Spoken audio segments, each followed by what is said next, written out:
Hey everybody, Grow's back. Sounds like a good name for like a really hairy, grumpy gorilla, doesn't it? Oh, there's a Grow's back. Watch out. They're really touchy and mean. Um, Well, there's your camera shakes. that's okay.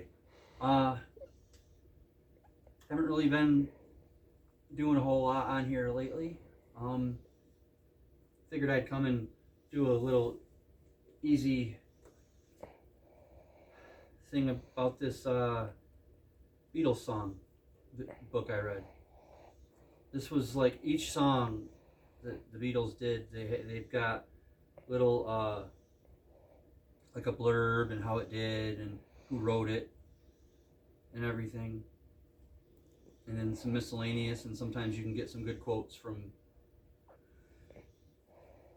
the Beatles and others. And I just finished. I read this last month, and I thought, I'm not very good at this. As you can tell, but I have a few notes, and I figured what I would do is I would just read them to you, and that'll be the video. It's pretty neat. I guess I should have put up a community post or something.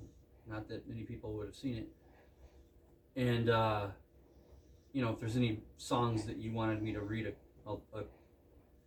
a anecdote from, then I would have. But anyway, I'm just going to go from oldest, or, in order here. The first two, which are actually kind of funny, are from Love Me Do.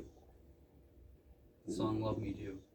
So the first two, that's interesting. This one's great. George Harrison had a black eye at the sessions for Love Me Do. The Beatles and Brian Epstein, their former manager, had been attacked at the Cavern Club by ex-Beatles drummer Pete Best's fans, angry over his firing the month before. That's that's pretty funny. Oh, that'd be funny watching him run from that.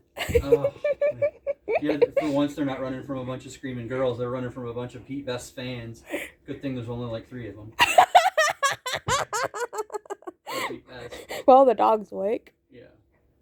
Second on that, John Lennon used a harmonica.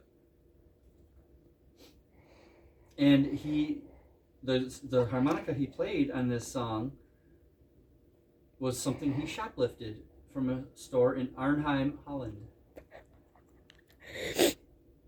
Attaboy, Johnny. Stick it to him. Right? Okay. Up next. Now this one is what I think is going to be the most interesting of all the things that I found. This is unreal. This is from... Is that really? I Want to Hold Your Hand. Bob Dylan thought there was a reference to marijuana in this song. On August 28, 1964, in the Beatles suite at the Delmonico Hotel in New York, Dylan offered them a joint and was shocked when Brian Epstein said they had never smoked pot. Dylan had misinterpreted the line, "I can't hide, for I get high."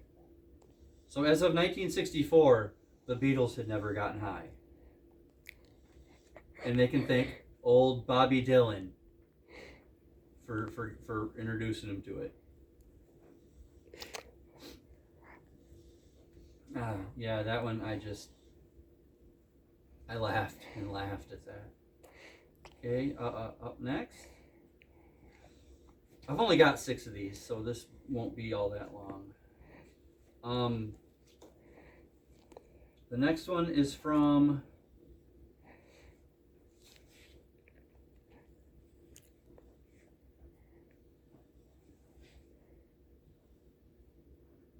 I think this is the actual...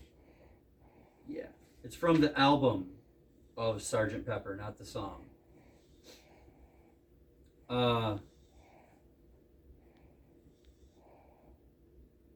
It's another Bob Dylan fact. He reportedly growled, "Turn that off," when someone played him Sgt. Pepper for the first time. And Paul cried into his pillow for a month. David Crosby said about Sgt. Pepper, "Somehow Sgt. Pepper did not stop the Vietnam War. Somehow it didn't work. Somebody isn't listening. I would have thought Sgt. Pepper could have stopped the war just by putting too many good vibes in the air for anybody to have a war around." That's a fantastic thing to have somebody say about your music. Mm-hmm. But yeah, Bob Dylan apparently, it wasn't enough that he got him in, he introduced him to drugs. He hated the music too. Naughty Bob Dylan. Mm-hmm. Okay. I had to say this one, even though it's very short. Because it's by John Lennon. And the quote is, "That's his best song." And he's surprisingly talking about "Hey Jude," which was written by Paul McCartney.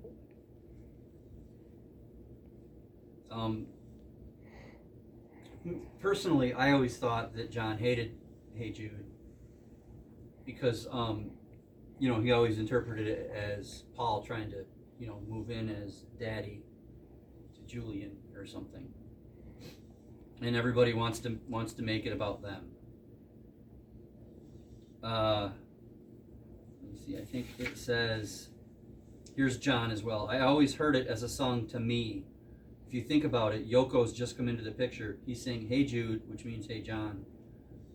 I know I'm sounding like one of those fans who reads things into it, but you can hear it.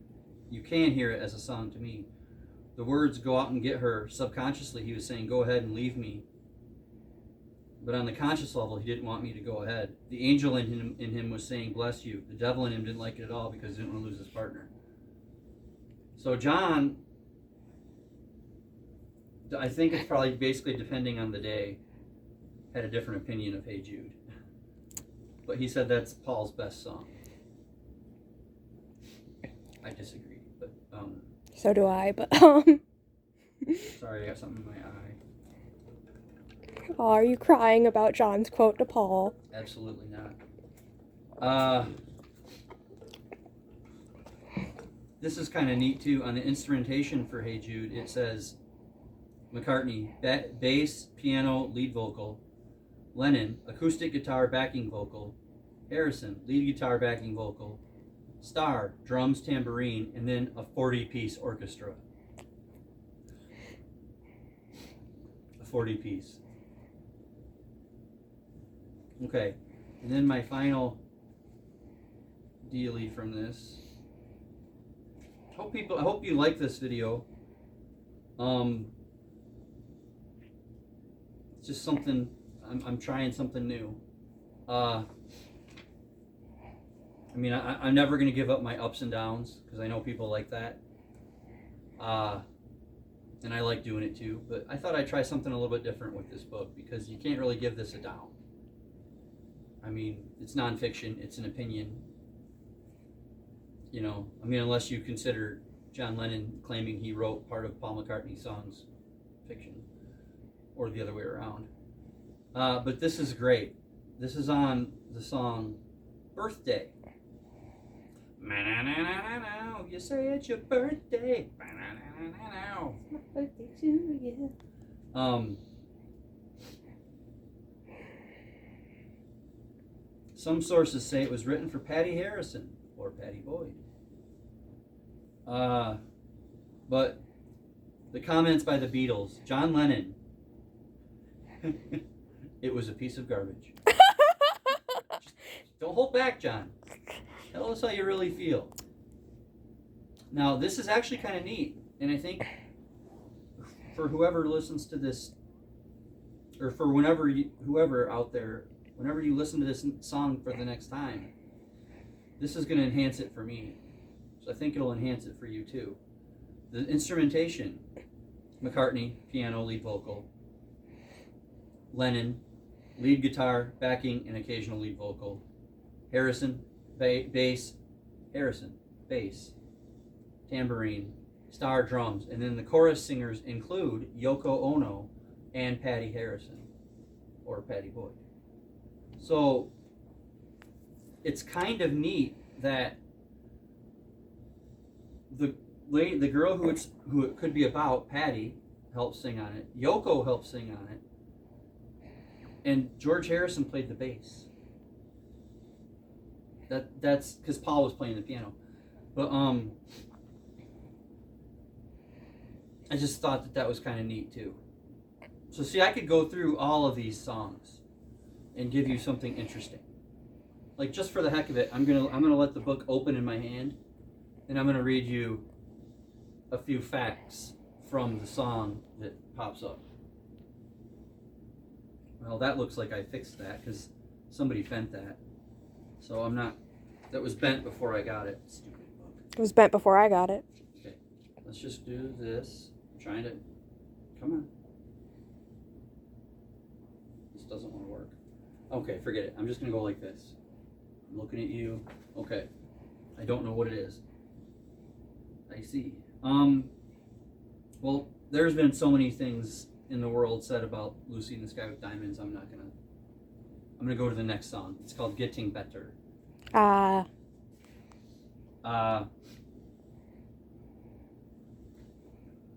me see. Well, the authorship, Paul McCartney 0.65, John Lennon 0.35.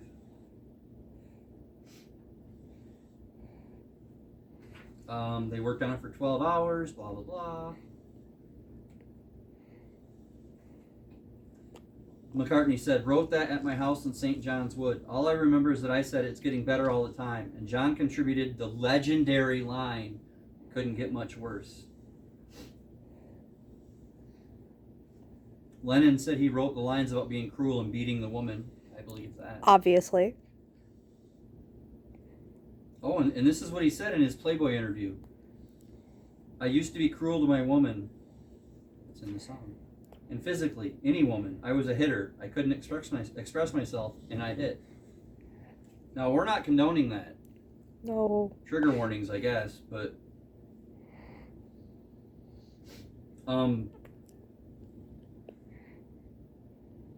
And this is kind of interesting. While overdubbing the vocals for this, John felt ill. And they all took him upstairs onto the roof, and George Martin was looking at John funny. And then it dawned on me, I must have taken acid. Because, you know, as you do when you're just going through your daily life, you mix it up with acid. I said, well, I can't go on. You'll have to do it, and I'll just stay and watch. You know, I got very nervous just watching them all. I was saying, is it all right? And they were saying, yeah. They had all been very kind, and they carried on making the record. McCartney offered to take John home, and when they got there, Paul took LSD too, to keep him company. And Paul said that was his first LSD experience. So that's kind of, you know, interesting there. And if you want the instrumentation for this song, I like these little tidbits. McCartney, bass, lead, and backing vocal. Lennon, lead guitar, backing vocal. Harrison, lead guitar, tambora, whatever that means, backing vocal. Starr, drums and bongos. George Martin, piano, but he's striking the strings instead of the keys. Interesting. Which just sounds brilliant. I mean, people say Paul McCartney is a genius with musical instruments, and like, hey, let's try this, or oh, this sounds cool, or hey, I'm going to play this upside down. But it sounds like George Martin was just as much of a genius. But anyway, that is a few of my thoughts on Beatlesongs by William J. Dowding. Sorry. If anybody out there, I'm sure Tad's going to tell me, because he's a musician. I'm kind of counting on you, Tad. And obviously I could look it up, but that's not fun. No. You know, let's use our brains. Let's use our knowledge. I don't know what a tambora is. I'm guessing it's some sort of a tambourine, but a different way. Anyway, that's what I got for you today. I'll see you next time. I don't know what with. Probably the wrap up from January I've been promising as we get near the second half of February. And I guess until then, read more.